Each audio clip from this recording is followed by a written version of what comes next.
My name is Joan Whitaker. I am 64 years old, and my husband's children told me I married their father for money. They said it on a Saturday morning in his kitchen, 3 weeks after we buried him, with his sister nodding from the corner chair like she had rehearsed her part. My stepson pushed a cardboard box across the table with one hand. My stepdaughter had already sorted the rooms.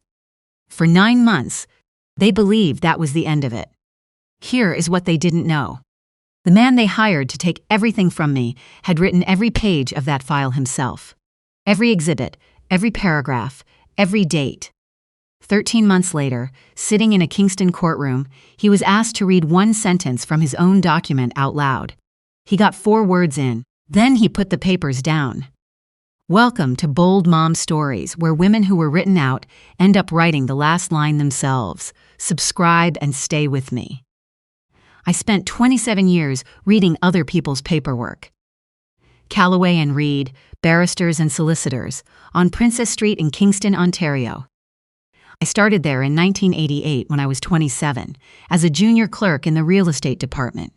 Within 5 years, I was handling title searches on my own, pulling deed histories at the land registry office, tracing ownership chains back through certificates of title, catching mistakes nobody else had bothered to look for. A missed discharge here, a survey discrepancy there. The kind of thing that collapses a deal in the last hour if someone hasn't caught it first. That is what title searching actually is. You sit with a stack of photocopies and a highlighter, and you go line by line, and you do not stop until the chain is clean. Every instrument, every date, every registered owner in sequence.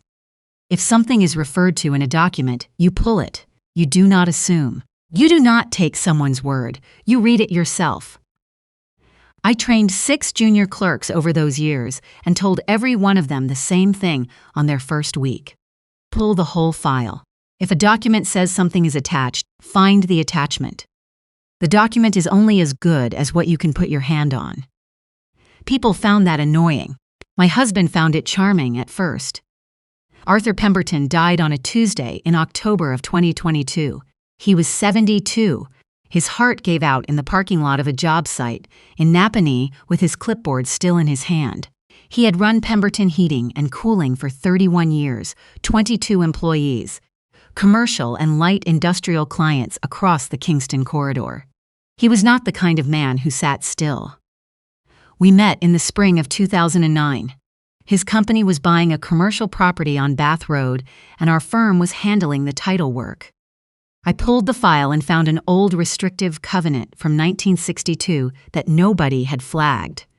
The kind of thing that limits what you can build on a parcel. I drove out to tell him in person, because that is not a phone call, that is a conversation. He was standing in a gravel lot wearing a navy work vest with Pemberton H and C embroidered on the chest, looking at a set of drawings from the wrong angle. He listened to me for 20 minutes without once checking his watch. When I finished, he said, "All right, what do we do about it?" Not what do I do, what do we do? I was 50 years old, and I had not heard that question in a very long time. We married on a Saturday in June of 2013 at a reception hall in Napanee with 40 guests, and a dinner that ran 3 hours because nobody wanted to leave. His children were there. My stepson was 38. My stepdaughter was 34. They smiled at the right moments. They danced. I thought we had made a start. I want to be honest about what I did not understand then, because it matters later. My stepson had worked at Pemberton Heating and Cooling since he was 22. He drove the service vans. He managed dispatch. By 2009, he was doing the job of an operations manager without the title or the conversation to go with it. He expected the business would be his one day, and Arthur let him expect it without ever saying so plainly. That is the thing about Arthur. He was not a man who liked hard conversations. He was a man who intended to have them soon. I did not know the full shape of that until after he was gone. 3 weeks after the funeral, I drove out to the house. Our house, the brick farmhouse on Battersea Road that Arthur had owned since 1991, for what my stepson had called a family meeting. His sister Marion was already there when I arrived. Marion is 68 and has a habit of folding her hands in her lap and saying the word fair. I have seen her say it about restaurant checks and parking disputes with equal conviction. My stepson spoke first. He said the will was with the lawyer and the will was clear. He said the house had been in his father's name since before I came along. He said I had married into the family with one cardboard box and a pension, and that the estate was meant to go to the children. Then he slid a cardboard box across the table. It had my name written on the side in black marker. He had gone through the house before I arrived. He had boxed what was mine before I sat down. My stepdaughter sat at the end of the table and cried, quietly and continuously, in the way some people cry when they want credit for grief without saying anything out loud. Every time I looked at her, her chin trembled. Every time I looked away, she watched me with her arms crossed. Marion said, "Joan, I think that is the fair thing." I said, "All right. One word. 2. I want you to remember that, because 12 months later, it turned out to be the most expensive thing anyone in that room had ever heard me say. I should tell you about my stepdaughter before you judge her too quickly, because she had a reason, and you should understand it. Her mother, Arthur's first wife, was diagnosed with ovarian cancer in 2007. My stepdaughter was 28 and working in Ottawa, and she came home for what everyone thought would be a few months. She stayed 14. She learned to manage medication schedules and palliative appointments and the particular kind of fear that does not sleep. Her mother died in September of 2008. My stepdaughter never quite made it back to Ottawa. Then in 2015, Arthur gutted the farmhouse kitchen.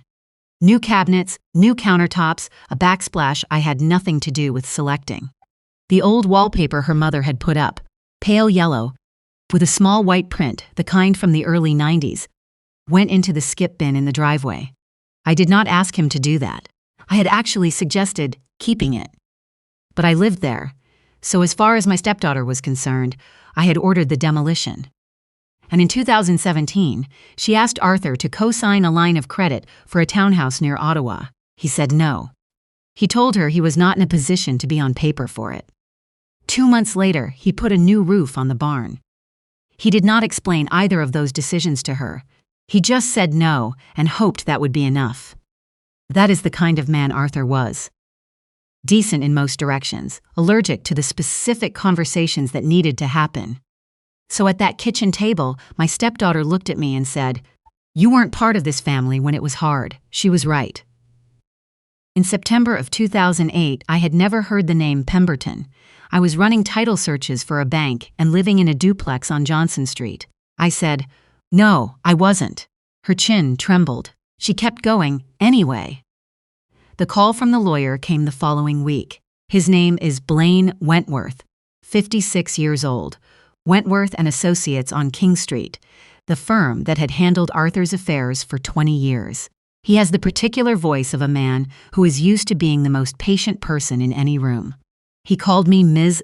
Whitaker throughout, which is not my name. I had been Mrs. Pemberton for 9 years. He told me the will was clear.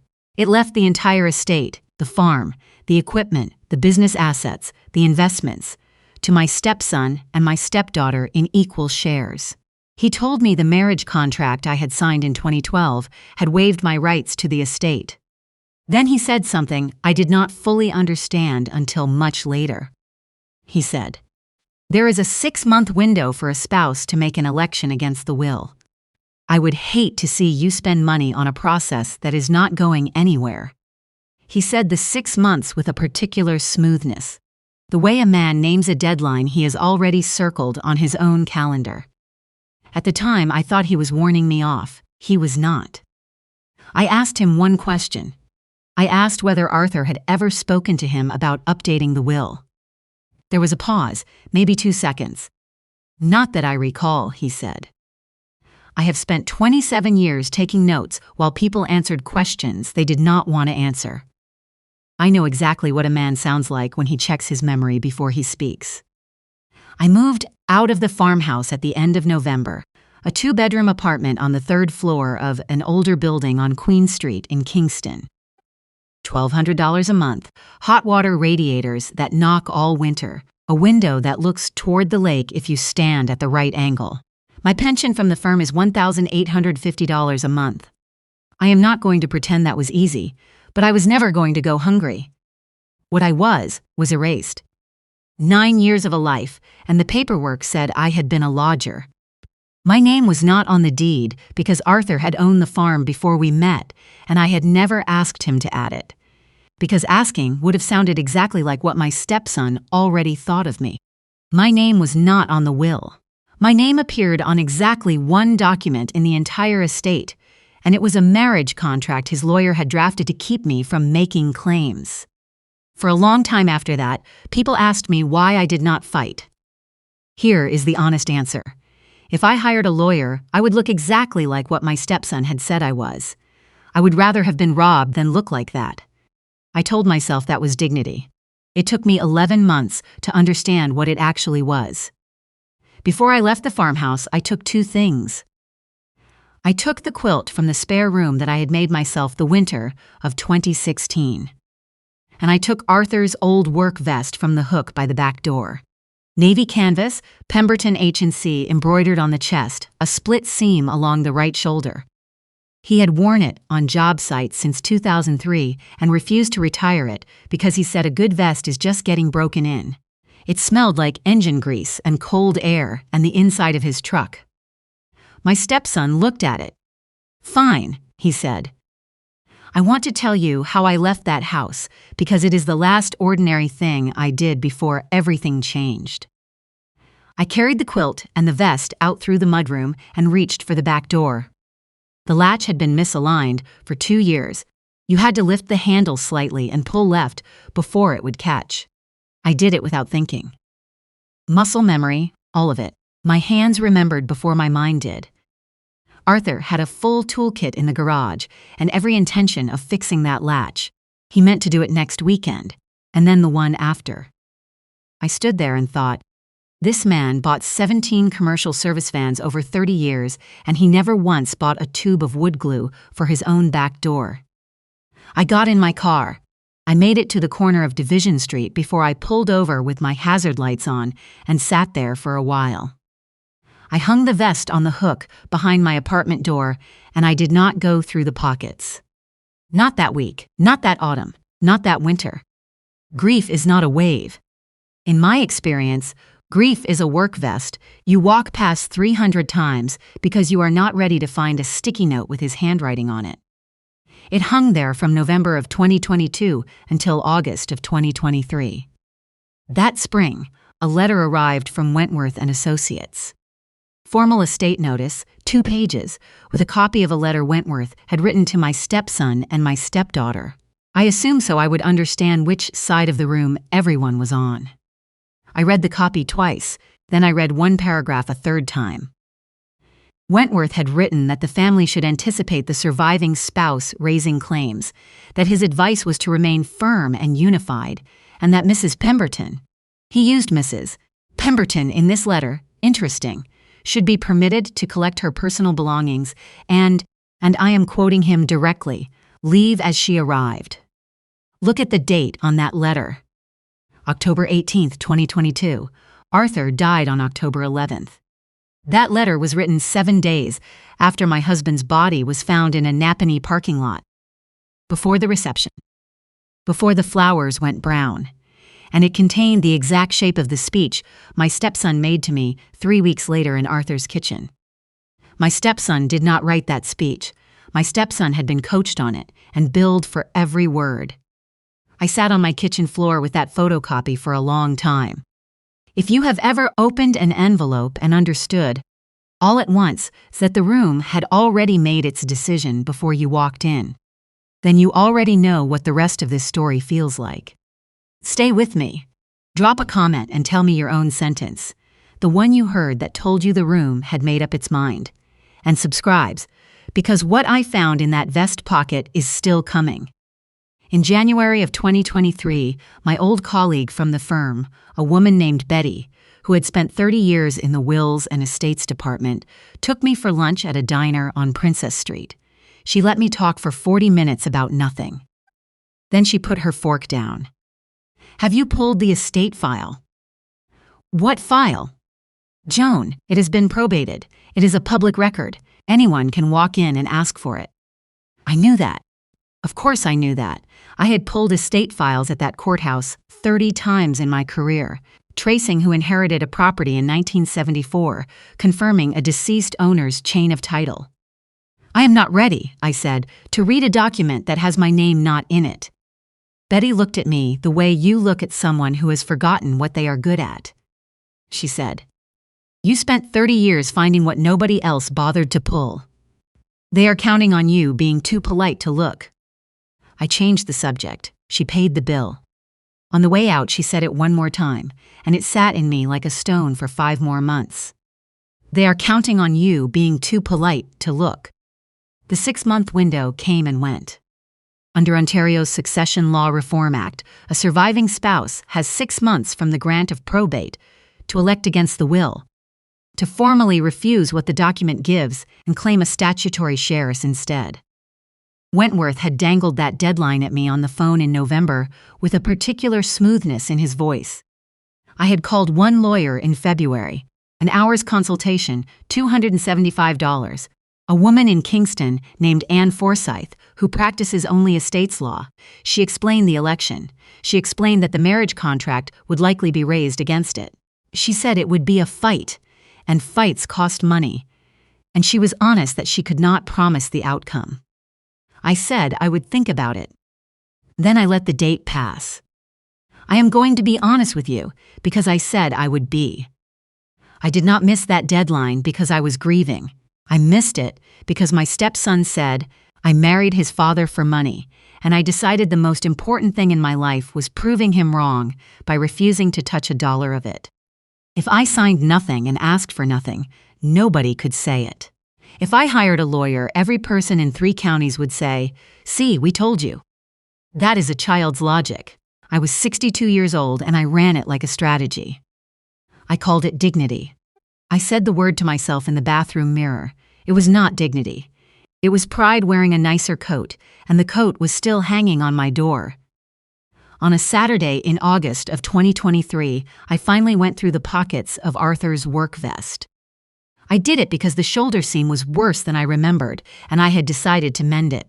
No anniversary, no sign. The radiator was knocking. I wanted something to do with my hands. Right pocket, a wire connector, a stub of mechanical pencil, 185s in change. Left pocket, a folded envelope, heavy stock, cream-colored, Wentworth & Associates, King Street, Kingston, Ontario. It had been opened once and folded twice, and it had ridden around in a work vest through 3 winters. The postmark was March 2019. Inside, 6 pages on 24-pound letterhead, and a yellow sticky note. The first page was a cover letter. The remaining 5 pages were a draft. Last will and testament of Arthur James Pemberton, watermarked draft across every page in gray letters.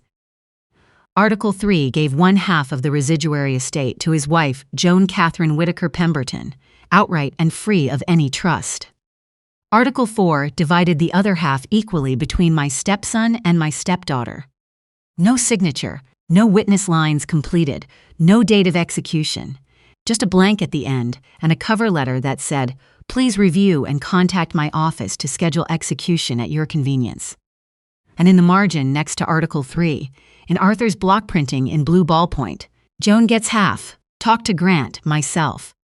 And stuck to the cover letter, curled at the corner the way old sticky notes curl, a small yellow square in a different hand. "Arthur, let's not rush this. Call me after the long weekend.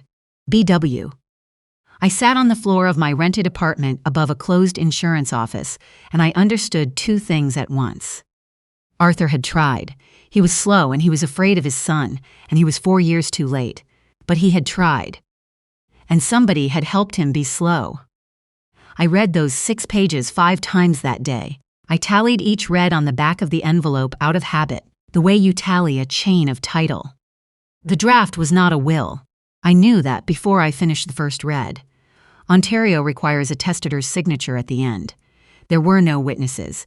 There was no executed date. It had no legal effect at all. But something Betty had said at lunch was still sitting in me, and on Monday morning I called Anne Forsyth and asked for an hour. I put the 6 pages on her desk like I was setting down a hand of cards. She read the cover letter. She read the sticky note. She read Article 3 twice. Then she squared the pages and looked at me. "Mrs. Pemberton," she said, and that was the first time in 9 months anyone had called me that. "This is not a will. Ontario requires a signed witness document. There is no signature here. A court cannot act on it." I started gathering the pages. She stopped me with one question. She asked the way you ask about the weather. "Out of curiosity, the will they are actually probating. When did Arthur sign it?" I stopped with one arm in my coat.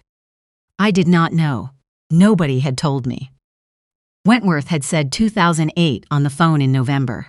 I had never asked to see the document, 27 years of reading other people's documents, and I had never once looked at my own husband's will. The Superior Court of Justice in Kingston is a limestone building on King Street. The estate's counter is on the main floor, past the elevator bank. I walked in on a Wednesday morning in September. I did not need permission. A probated will in Ontario is a public record. The estate file, the application, the certificate of appointment, the inventories, every document the lawyer has filed, is accessible to anyone who asks. I had used that counter 30 times in my career. I gave the clerk Arthur's full name and the year. He came back with a folder 2 inches thick with a rubber band around it. I carried it to the reading table by the window. Same table, same chairs with the worn vinyl, same fluorescent hum I had known since my first year at Callaway and Reed. I took out my reading glasses and my notepad and the red highlighter I have been carrying in every work bag since 1992. I started at page 1. The application for Certificate of Appointment of Estate Trustee was filed by Wentworth on December 6, 2022. I uncapped the highlighter. Paragraph 3 read, "The deceased died testate, leaving a last will and testament executed on February 14, 2008, which is tendered herewith." I circled February 14, 2008. Paragraph 6 read, "The deceased is survived by a spouse, Joan Catherine Whitaker Pemberton, whom the deceased married on June 22, 2013. I circled June 22, 2013. I sat back in that chair and looked at those 2 red circles on a photocopy, and my hands went cold. I want you to understand what I was looking at. This was not something I found in a shoebox. This was not a secret. These were paragraph 3 and paragraph 6 of a public document that Blaine Wentworth typed, signed, and filed at a counter 40 feet from where I was sitting. He wrote down the date of the will because the form asks for it.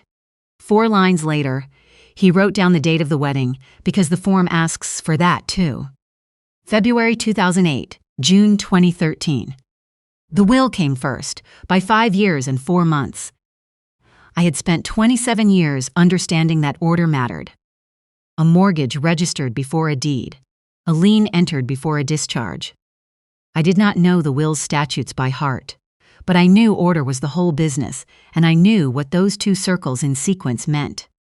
I asked the clerk for a copy of the will itself. The will was 5 pages on blue backing sheet. First paragraph, "I, Arthur James Pemberton of Kingston, Ontario, declare this to be my last will and testament. I am presently unmarried. I have 2 children from my first marriage, Grant Arthur Pemberton and Leanne Marie Pemberton." I read it 4 times. In February of 2008, Arthur was a widower. He had buried his first wife 5 months before. He had never heard of me.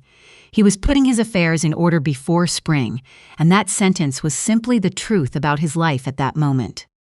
But Blaine Wentworth had filed it. He had made it the foundation of the entire estate.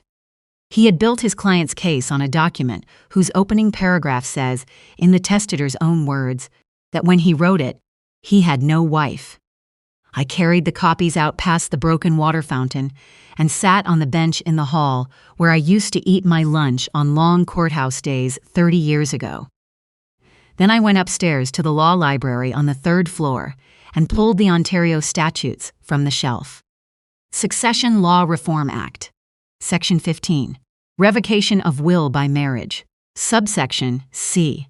A will is revoked by the marriage of the testator, unless the will was made in contemplation of marriage to a particular person and that intention appears in the will.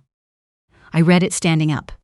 Then I sat down and read it again with my finger under each word, which is a thing I have made articling students do at firm reading tables. The will was executed in February of 2008. We married in June of 2013. The will does not mention me. It does not contemplate marriage to anyone. It opens by saying Arthur is unmarried. By operation of law, our marriage revoked the will entirely. I copied both sections onto my notepad in longhand. Then I went to the computer terminal in the library and pulled the act online to confirm the print version on that shelf was current. 3 sources, same answer each time. Anne Forsyth did not get excited. Good lawyers almost never do. She listened to me for 3 minutes. She read paragraph 3 and paragraph 6 of the estate application. She read the first paragraph of the will. Then she pulled the Succession Law Reform Act from her own shelf and read Section 15 in front of me without saying a word. Then she said, "You missed the election in June." "Yes." "Good," she said. "It would not have helped you anyway." That is when I found out what I had and what I had not done. The will's election, the one Wentworth had smiled about on the phone, is a right to reject what the will gives you and claim your statutory entitlement instead. There is a 6-month window. I had let it go. Section 15 is not an election. It is not a claim against the will. It is a rule that operates the moment a testator gets married after making a will. The will is revoked. It ceases to function as a legal instrument. There is nothing to elect against because there is nothing left. My share of the estate had been mine since 4:28 in the afternoon on June 22, 2013. Blaine Wentworth had spent 9 months running out the wrong clock. "How long do I have?" I asked. "The estate has not been distributed," she said. "So, now." I went home and put the 68 pages of copies into the cardboard box with my name written on the side in black marker. It closed with a sound I had not heard in a while. Now the marriage contract. Anne requested the executed copy from Wentworth's file. He was required to produce it because he had already pleaded it as a defense. His copy was missing the same page mine was. The contract, under the financial disclosure section, referenced a Schedule A, a complete statement of Arthur's assets and liabilities. The schedule was not attached, not in my original, not in the copy produced from Wentworth's own files. Ontario's Family Law Act, Section 56.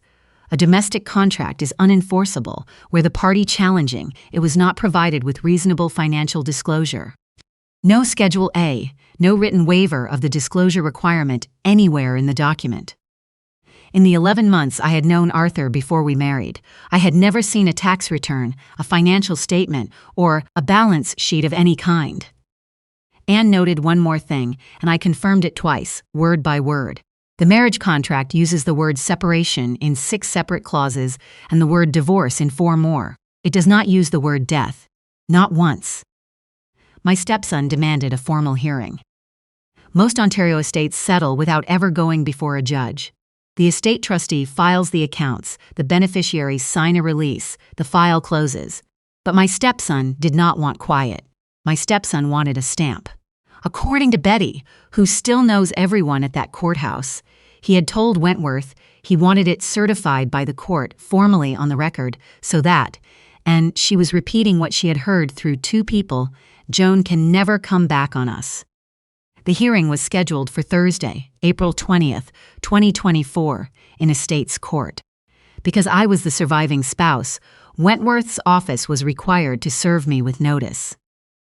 The envelope arrived at the end of March, a copy of the estate accounts, a copy of the application, and a 2-page consent form with my name typed on the header.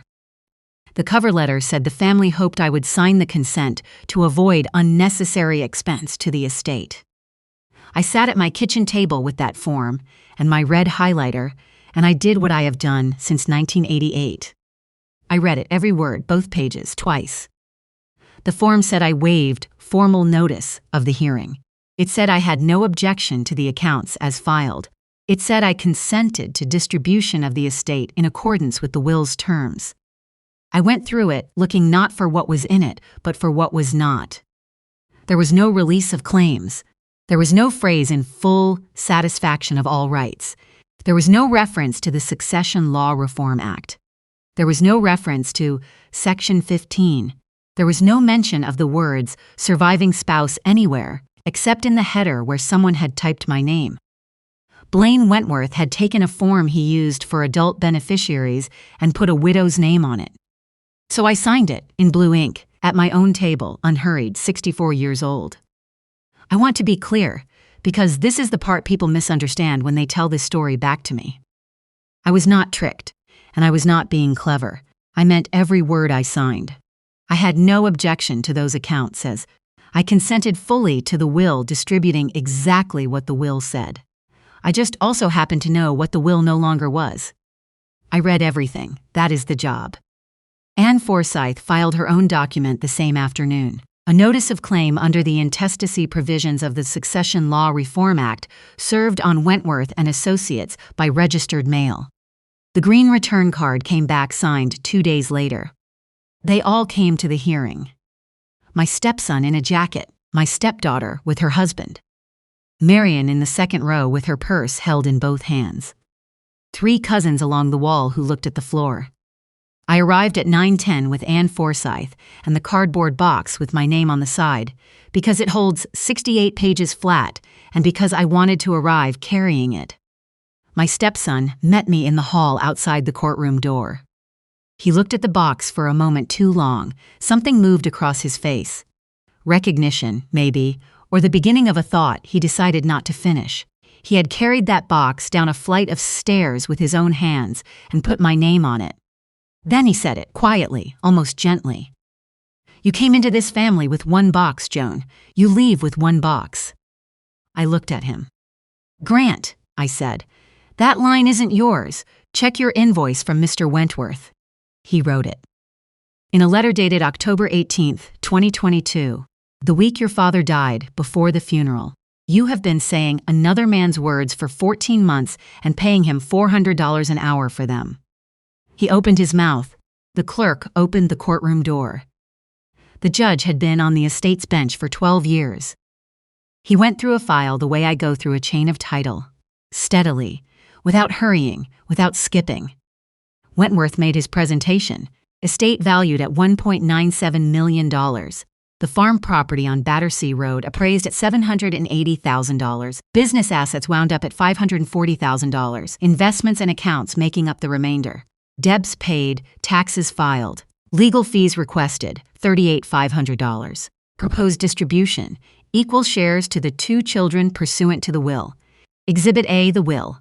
Exhibit C, my signed consent form, which he held up a half-second longer than necessary. The surviving spouse has executed a consent, Your Honor. Filed March 28th. Anne's notice of claim was also in that file. Wentworth had answered it in 1 paragraph on firm letterhead. The election period had lapsed at 6 months, the claim was untimely, and the surviving spouse had sat on her rights. He had answered a statute he never looked up, about a will he had not reread since he typed it. My stepdaughter turned and smiled at my stepson. Marion let out a long breath she had been holding since the parking lot. Then the judge took his reading glasses off and let them hang on the cord.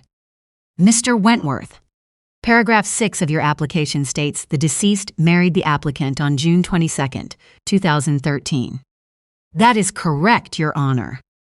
And paragraph 3 says the will was executed February 14, 2008. Yes, Your Honor, but the surviving spouse has signed a consent to. Read me the opening paragraph of the will." There was a pause. I have thought about that pause more than I should. It lasted perhaps 2 seconds. It was the same pause I had heard on the telephone in November of 2022 when I asked Wentworth whether Arthur had ever come to see him about the will. Wentworth picked up Exhibit A, his own exhibit, 5 pages on blue backing, a document he had typed 16 years ago in his own office. He cleared his throat. I, Arthur James Pemberton of Kingston, Ontario, declare this to be my last will and testament.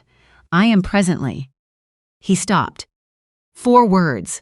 He got through 4 words of the next sentence, and then the man who had drafted those words in 2008 filed them in 2022 and marked them Exhibit A in 2024, finally heard them. Someone's chair shifted. The window unit rattled.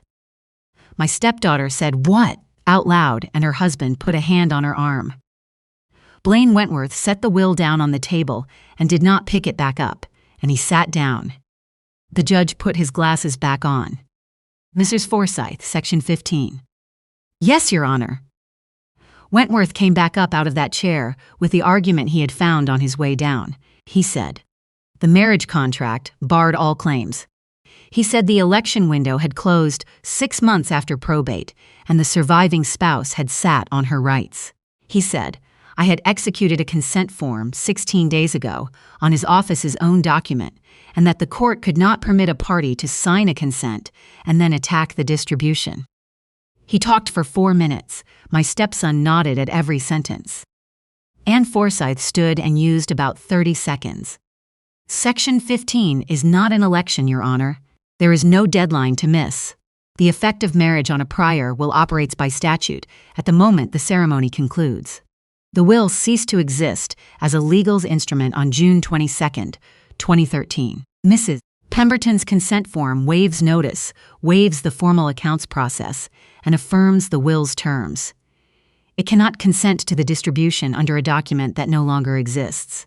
And the marriage contract, she paused for exactly 1 second, references a Schedule A in the disclosure clause. There is no Schedule A, not in Mrs. Pemberton's original and not in the copy Mr. Wentworth produced from his own files. Wentworth said, Your Honor, that is a technicality. That is when I stood up. Once, the only time I stood up all morning, I did not raise my voice. Mr. Wentworth, I said, you drafted that contract. You included the schedule reference.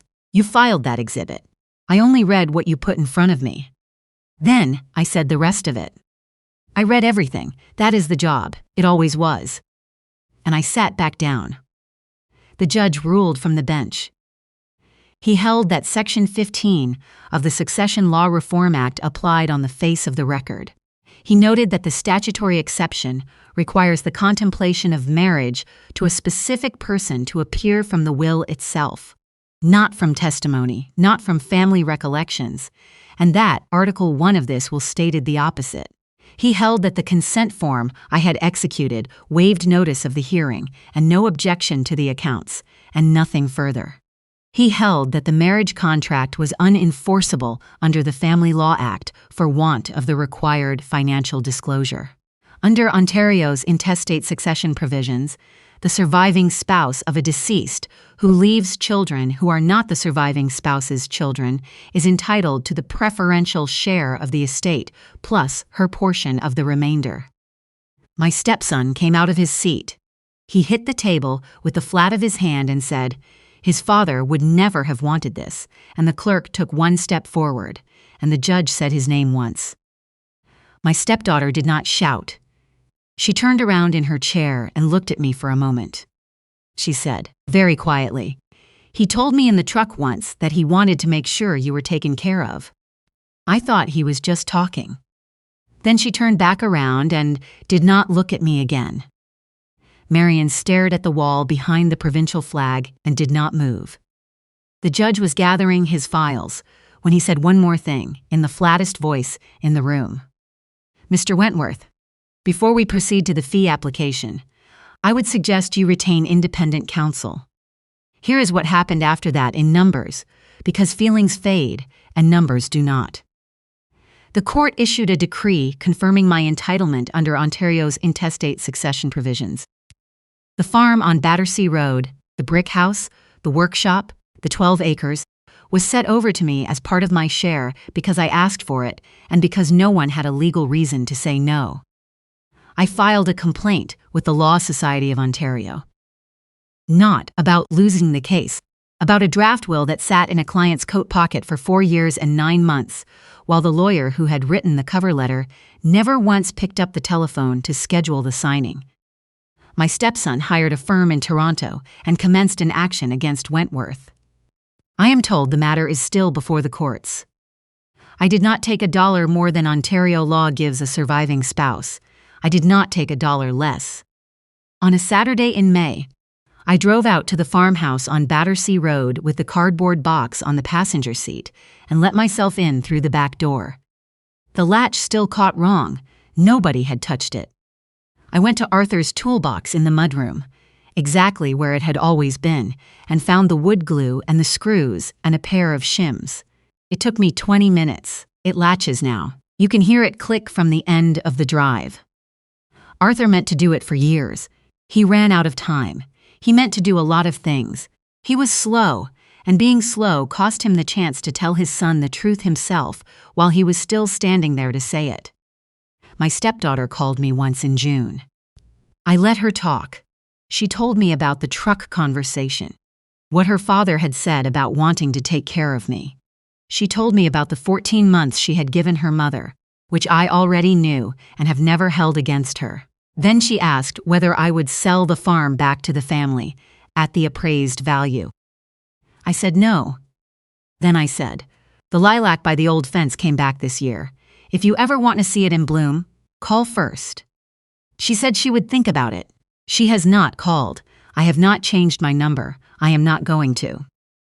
Marion never called. The cardboard box with my name in black marker sits on the shelf in the spare room, mostly empty now. My stepson chose it to show me how little I had brought. He was right. I did come into that family with 1 box and a pension and 30 years of knowing exactly how to read a document. He just underestimated the last part. If you take one thing from today, take this. Being quiet is not the same thing as being dignified. And the day you finally learn the difference is the day you stop waiting to be told what you are worth and go pull the file with your own 2 hands. Nobody handed me that estate. I did not outsmart anyone. I walked up to a public counter in a courthouse I had been visiting since I was 27 years old, and I asked for the file. Then I sat down at the reading table by the window, and I did the thing they were counting on me being too polite to do. I read everything. That is the job. It always was.